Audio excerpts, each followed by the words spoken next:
마스크를 쓴 지가 1년이 돼서 이제 좀 익숙해질 법도 한데 여전히 불편합니다. 그렇죠? 근데 오늘 저한테만 이렇게 마스크를 벗을 수 있는 이 허락을 하셔서 좀 죄송하고 또 송구스럽습니다. 참 많이 힘든 시간들을 우리 모두가 보내고 있습니다. 그렇죠? 예. 좀 나아질 법, 금방 나아지겠지 하는데 어디선가 또 뭐 집단 발병을 했다고 그래서 좀 나아지다가 또 다시 긴장하다가 그러기를 벌써 1년째 저희가 이렇게 지내고 있습니다. 코로나 바이러스만 아니면 제가 작년 이맘때 남성교회 주일에 여러분을 뵐 뻔했습니다. 그래서 그때 기차표도 다 예약을 하고 이게 부산에 한번 이렇게 올 기회가 있었는데 많은 것이 이제 저도 계획이 이렇게 변경되었죠. 제 경우는 굉장히 작은 일입니다. 사실 저보다 크고 엄청난 변화를 해야만 된 분들이 우리 가운데 많이 계실 줄 압니다. 제가 가르치던 제자는 결혼식을 해야 했습니다. 3번 날짜를 바꿨습니다. 마침내 결혼을 하긴 했지만 얼마나 불편했겠습니까? 그래도 결혼을 했으니까 다행이죠. 시설에 계신 어르신들 같은 경우는 참 아직도 외로이 이렇게 지내고 있고요. 뭐 온 국민이 어린이는 어린이대로 또 청년은 청년대로 모두가 참 힘들고 그렇게 어렵게 지내고 있습니다.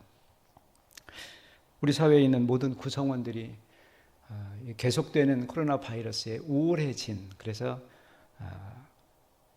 전부 집단 우울증을 앓고 있다, 그런 통계가 있습니다. 코로나 블루라고 하죠. 이런 우울증 속에서 모두가 소리 없이 흐느끼고 또 서서히 삶이 무너져 가고 있는, 우리 마음이 점점점 때로는 신앙마저 막 흔들리는 그런 상황에 있는 것 같습니다. 1925년에 꽤 유명한 시인인데요. 노벨 문학상을 받은 T.S. 엘리엇이라고 하는 분이 있습니다. 그분이 쓴 시 가운데 텅 빈 사람들이라고 하는 그 제목에 시 내용이 이런 구절이 있습니다. 세상은 이렇게 종말을 맞이한다. 꽝 하고 맞는 것이 아니라 아무 큰 소리도 없이 조용한 흐느낌과 함께 여기저기 우리 주변에 외로이 흐느끼면서 삶의 힘을 잃어가는 그러한 분들이 참 많이 있습니다. 이런 현실을 보면서 오늘 읽어드린 바벨탑 이야기를 생각하게 되었습니다. 얼마나 거대하고 얼마나 웅장하고 화려한 문명이었습니까? 그들은 돌 대신에 벽돌을 구웠고 진흙 대신에 역청을 만들었습니다. 신기술, 혁신이었습니다. 그 덕에 높은 탑을 쌓고 거대한 성곽도 건축할 수 있었습니다. 당시 바벨탑이 얼마나 컸는지 아마 오늘날 미국 뉴욕을 상상하시면 되겠습니다. 그런 거대한 문명이, 그런 거대한 도시가 한순간에 폐허가 된다? 누가 상상할 수 있었겠습니까? 그런데 그런 일이 실제로 일어나고 말았습니다. 사람들의 언어가 서로 통하지 않게 되고 그러자 더 이상 공사를 진행할 수 없었습니다. 이제 사람들은 먹고 살기 위해서 어쩔 수 없이 뿔뿔이 흩어졌습니다. 그 거대한 그 높은 탑, 그곳은 승냥이의 소굴이거나 혹은 독수리가 쉬는 그러한 폐허로 변해버리고 말았습니다. 작년 말 코로나 바이러스가 등장하기 전까지 세계는 정말 이 바벨탑과 비슷한 그런 분위기였습니다. 경제는 호황이었죠. 기술은 최첨단이었습니다. 알파고가 등장해서 인공지능이 또 요원을 했습니다. 금방 새로운 세계가 도래하리라 모두가 그렇게 믿었습니다. 생명공학은 너무나 발전해서 이제 태어나면 최소한 100살, 그래서 호모 100 그렇게 이야기를 했습니다. 하지만 코로나 바이러스가 등장하면서 공장이 멈추고 공항은 폐쇄되었습니다. 사람들은 모두가 뿔뿔이 살기 위해서 접촉을 기피하고 마스크를 쓰고 멀리하기 시작했습니다. 그런데 감사하게도 성서가 바벨탑의 이 폐허 이야기로, 이 징계와 심판 이야기로 끝나지 않습니다.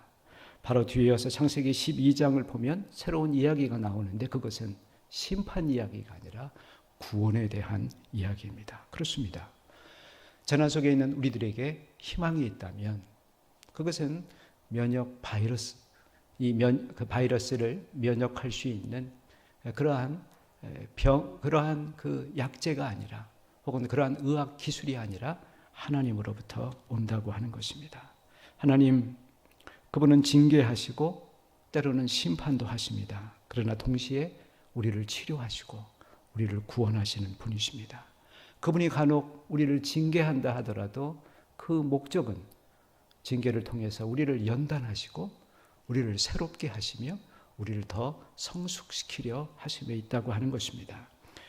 하나님의 징계를 받아서 유대 민족은 바벨론의 포로가 되었습니다. 70년 동안 그들은 노예 생활을 했습니다.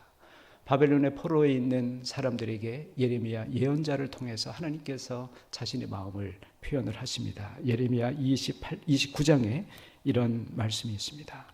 너희를 향한 나의 생각을 내가 아나니 평안이요 재앙이 아니니라.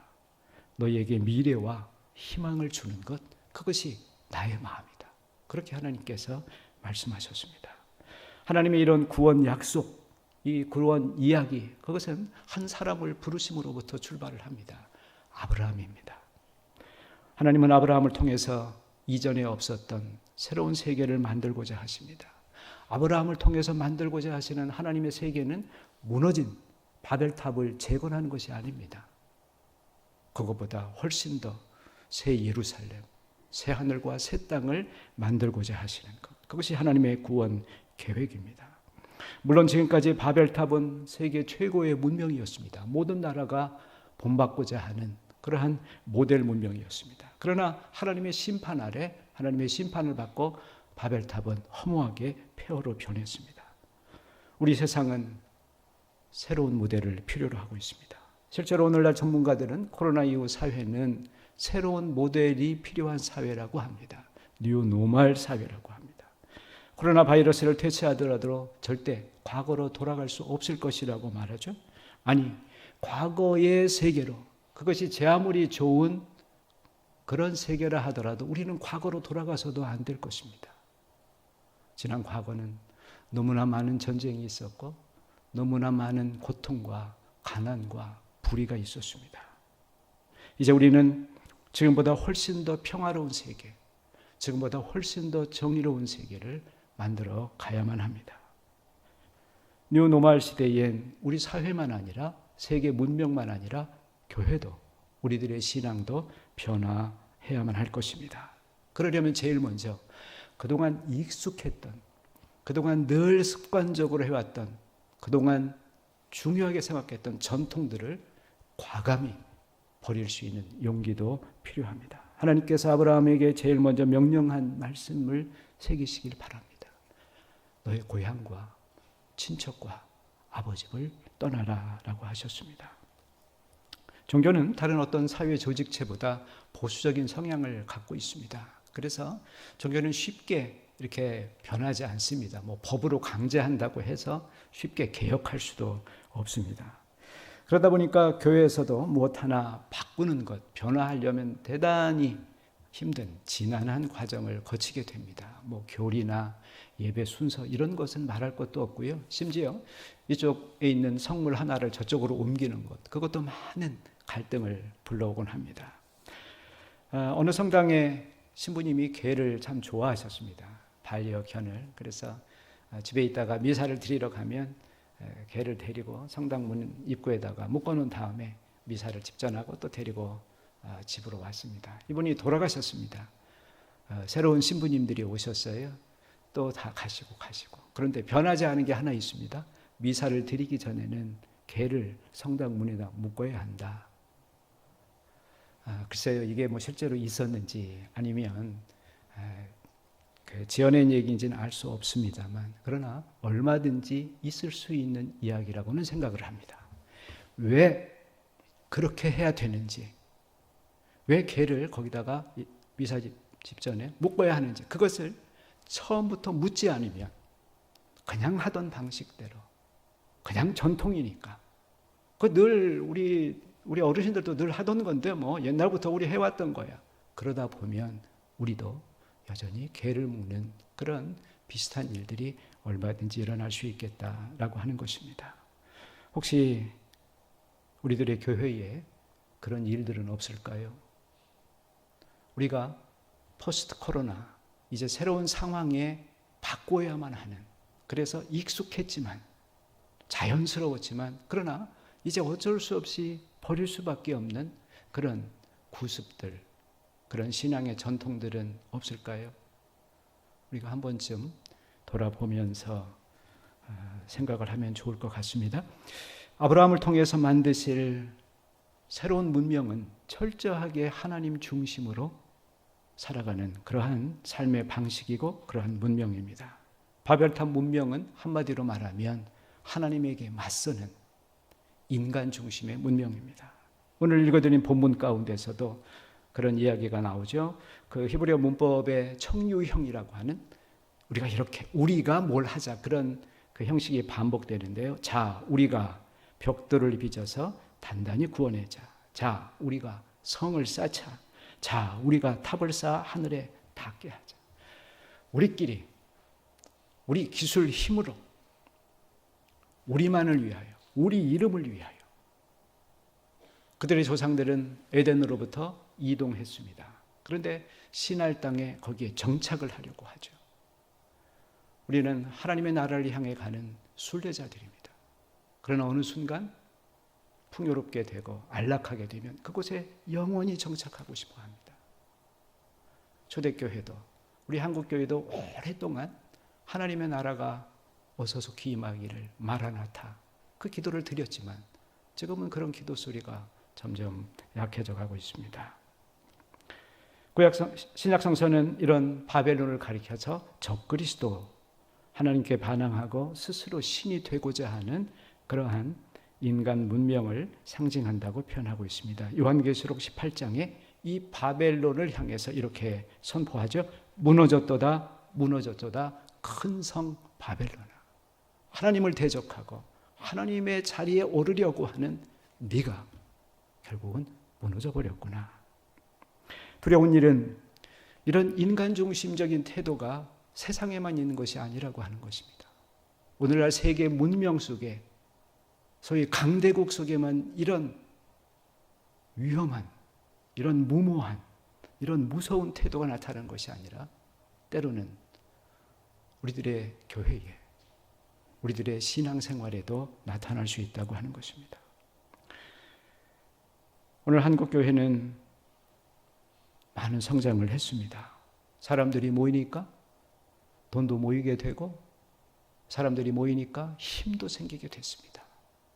그러다 보니까 하나님보다도, 하나님의 말씀보다도 돈의 논리, 힘의 논리가 교회 생활을 좌지우지하기도 합니다. 어떤 분이 말하기를 예수 그리스도의 복음이 유럽에 들어가서는 문화가 되었는데 미국에 건너가서 기업이 되었다. 그런데 한국에 와서는 대기업이 된 게 아닌가, 그렇게 걱정하는 글을 읽었습니다. 하나님 중심으로 살아간다라고 하는 이 말씀은 우리가 하나님을 기준으로 삼는다고 하는 것, 그리고 그분에게 절대적으로 의존한다고 하는 것입니다. 바벨탑 사람들이 하나님 없이 우리끼리 살자라고 했다면 하나님 중심으로 사는 사람은 하나님을 의지하고 하나님을 바라보면서 살아가는 그런 삶입니다. 아브라함에게 하나님께서 이렇게 두 번째 명령을 하십니다. 내가 너에게 지시할 땅으로 가라. 지금까지 아브라함이 걸어봤던 길이 아닙니다. 가본 곳이 아닙니다. 내가 가르쳐주는, 앞으로 가야 할 전혀 새로운, 상상할 수 없는 그런 길이라고 하는 것입니다. 그러므로 이제 아브라함에게는 과거의 경험이나 과거의 전통이나 이런 것들은 아무런 도움이 되지 않습니다. 오로지 하나님만 도움이 됩니다. 오로지 하나님만 의지해야지 됩니다. 왜요?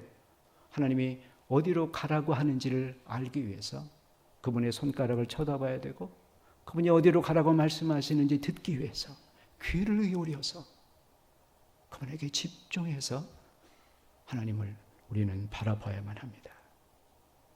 하나님 중심으로 살아간다고 하는 이 말씀은 하나님을 가장 중요한 존재로, 하나님을 본질 그 자체로, 그리고 다른 것들을 비본질적인 부수적인 것으로 알고 살아간다고 하는 뜻이기도 합니다.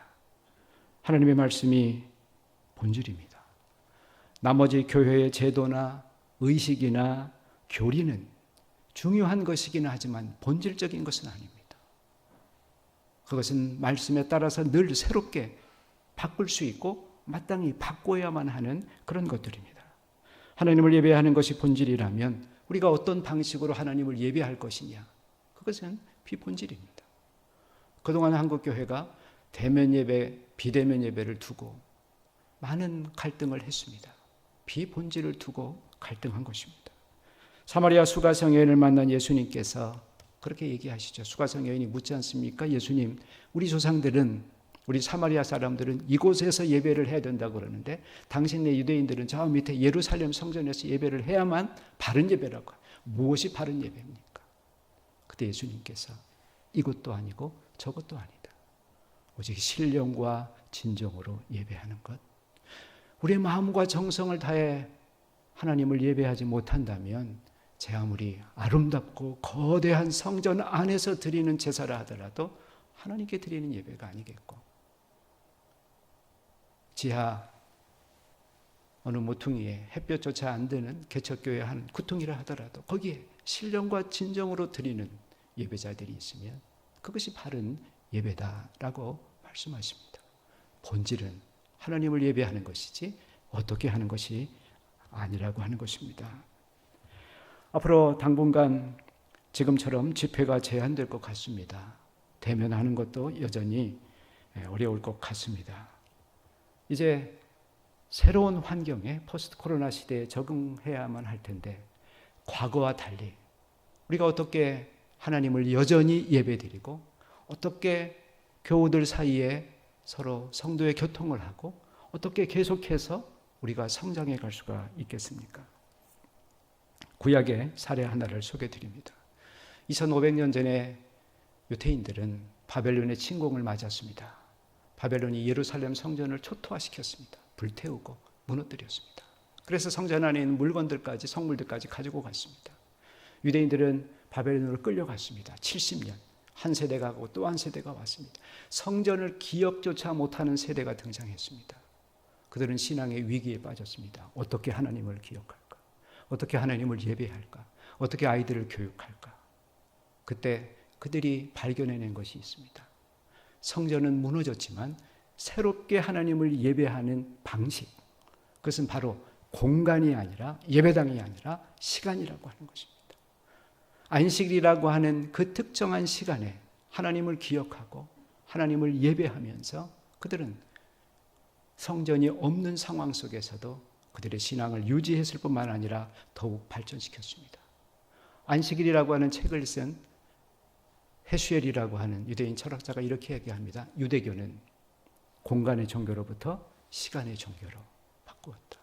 그리고 시간의 종교는 공간의 종교보다 훨씬 유리한 점이 있다. 그것은 공간은 이렇게 폐쇄되면 끝이지만, 무너져 없어버리면 끝이지만, 시간은 그것을 기억하는 사람이 있는 한 영원할 것이기 때문이다. 변화된 상황에서 그들은 새로운 길을 찾았습니다. 우리도 그들에게 지혜를 좀 배웠으면 좋겠습니다. 변화된 상황, 다시 되돌아갈 수 없다면 이 상황 속에서 어떻게 하나님을 더 잘 예배할 수 있을까? 어떻게 하나님을 더 깊이 체험하고 그분의 거룩하심을 경험할 수 있을까? 어떻게 하면 옛날에 매번 모이면서도 갈등하고 상처 입었다면 지금 떨어져 있더라도 어떻게 다시 서로 성도의 교제를 이어지는 방식을 만들 수 있을까? 유대인들이 그 일을 두고 고민하면서 하나님의 지혜를 간구했듯이 오늘 우리도 그러한 노력을 계속해서 해야만 될 것입니다. 아브라함을 통해 이루실 새 문명은 함께 살아가는 문명입니다. 바벨론은 거대한 제국이 되었습니다. 힘으로 정복을 하고 약한 자를, 약한 국가들을 탈취하는 그러한 폭력적인 국가였습니다. 그런 폭력적 국가들이 등장할 때마다 세계가 전쟁의 소용돌이에 휘말려 들었고 수많은 백성들이, 수많은 나라 사람들이 도탄에 빠졌습니다. 아브라함을 부르신 것은 모두에게 평화가 임하는 것, 모두가 먹고 사는데 문제가 없는 정의로운 사회. 그래서 성경은 이렇게 얘기합니다. 땅에 사는 모든 민족이 너로 말미암아 복을 받게 될 것이다. 이제 아브라함은 복을 온 세계로 전하는 통로입니다. 그가 복을 받는다면, 그가 잘 된다면, 그가 성공한다면, 그가 성장을 한다면 그것은 자신의 만족을 위한 것이 아니라 다른 사람에게 덕을 끼치기 위해서라고 하는 것입니다. 우리 동네 중앙교회가 성장했다면 어쩌면 그것은 이 지역에 많은 사람들에게 덕과 은혜를 끼치기 위함이라고 생각을 합니다. 말씀을 정리하겠습니다. 하나님의 구원 이야기는 아브라함을 부르신 사건으로부터 시작을 합니다. 지금 재난 가운데 우리는 새로운 세상을 꿈꾸고 있고 새로운 세상을 만들어 가야 합니다. 하나님의 구원 이야기는 어쩌면 오늘 이 자리에서 함께 예배드리는 여러분과 또 저를 부르시는 그 부르심으로부터 계속해서 이어질 것이다. 저는 그렇게 믿습니다. 히브리서 11장에서 아브라함의 믿음을 가리켜서 그가 부르심을 받았을 때에 갈 바를 알지 못하고 나아갔다고 했습니다. 성서는 아브라함을 믿음의 조상이라고 그렇게 말합니다. 왜냐하면 과거의 경험에 의지하지 않고 전혀 새로운 길을 오직 하나님만 믿고 한 발짝을 용기 있게 내디뎠기 때문입니다. 바벨론에 끌려간 유대인도 파괴된 예루살렘 성을 재건하려고 하지 않고 현장 그곳에서 여전히 하나님을 만날 수 있는 길을 찾으려 노력했고 마침내 시간을 거룩하게 함으로써 그들이 하나님을 계속해서 만나고 거룩한 백성으로 살아갈 수가 있었습니다. 그러나 재난 속에 더 이상 우리는 금지된 일들을 하려고 무모하게 노력해서는 안 될 것입니다. 낯설다고 해서 온라인 예배를 또 외면해서도 안 될 것입니다. 변화된 상황에서 어떻게 하든지 하나님을 예배하기 위해서 하나님의 거룩하심을 경험하면서 끊임없이 새롭게 되기 위해서 그리고 무엇보다 성도의 끊어진 관계를 다시 회복하기 위해서 함께 머리를 맞대고 하나님께서 지혜를 주시길 바라고 그러한 새로운 삶의 방식, 새로운 신앙생활의 방식, 새로운 교회 생활의 방식을 찾아내야만 될 것입니다. 폭설이 내리면 길은 보이지 않습니다. 어느 한 사람이 발자국을 내기 시작하고 그 길이 안전하다 느끼면 많은 사람들이 그 뒤를 따라가게 되어 있습니다. 바라기는 오늘 함께 예배드리는 우리 교우 여러분들, 동네 중앙교회가 새로운 길을 찾는 우리 민족에게, 한국 교회에 길을 내주시고 그 길을 통해서 많은 사람들이 안전하게 하나님을 만날 수 있기를 간절히 소망합니다. 기도하겠습니다. 하나님의 놀라운 뜻 가운데 이곳에 교회를 세우시고 또 교우들을 불러주신 것을 압니다. 아브라함을 부르셔서 새로운 길을 보여주시고자 하신 하나님, 오늘 함께 예배드리는 이 교우들을 통해서 새로운 길을 우리에게 보여주시옵소서. 특별히 오늘 예배를 드리면서 헌신하는 남성교회 모든 회원들에게 특별한 은총과 능력과 자비를 허락해 주시옵소서. 예수님의 이름으로 기도하였습니다. 아멘.